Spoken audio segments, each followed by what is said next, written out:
বাংলাদেশের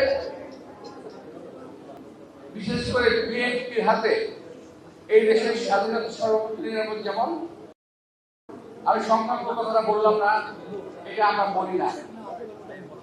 অন্য সময় আলোচনা গোত্র, হিন্দু, মুসলিম, বৌদ্ধ, খ্রিস্টান সকলেই কিন্তু বিএনপির সময় সবসময় নিরাপদ ছিল।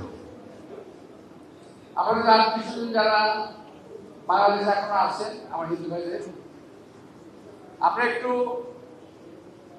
হিসাব করে দেখবেন যে আপনাদের আত্মীয় যারা ভারত চলে গেছে তারা কখন গেছে, কিভাবে গেছে, একটু হিসাব করে দেখবেন যে বিএনপির সময় যদি 1% নিয়ে থাকে, আওয়ামী লীগের সময় গেছে 100%।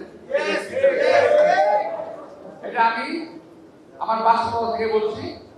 আমি এই এলাকার সন্তান, আমার যে ভালো কেউ জানে না, কেউ বুঝতেও জানে না, বুঝতেও না। অনেকে হয়তো আসবে, আপনার মন্তব্যে আসবে, কথা বলবে, কিন্তু আমার মতো কেউ আসবে না যে বলতে পারবে, দাবি করতে পারবে যে আমি এলাকার সন্তান।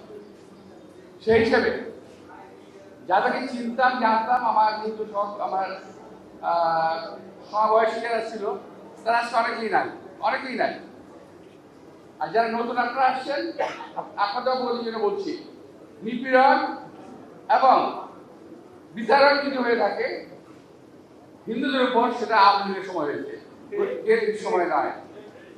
আমাকে কেউ যদি একটা প্রমাণ দেখাতে পারেন কিছুটা ঘটনা ছাড়া, তাহলে আমি আপনারা যা করবেন আমি তাই করব। বিষয়টি হলো বিএনপির হাতে এই দেশে জাতি, যে কোনো জাতি, ধর্ম, সম্প্রদায় নিরাপদ এবং এই দেশের স্বাধীনতা নিরাপদ।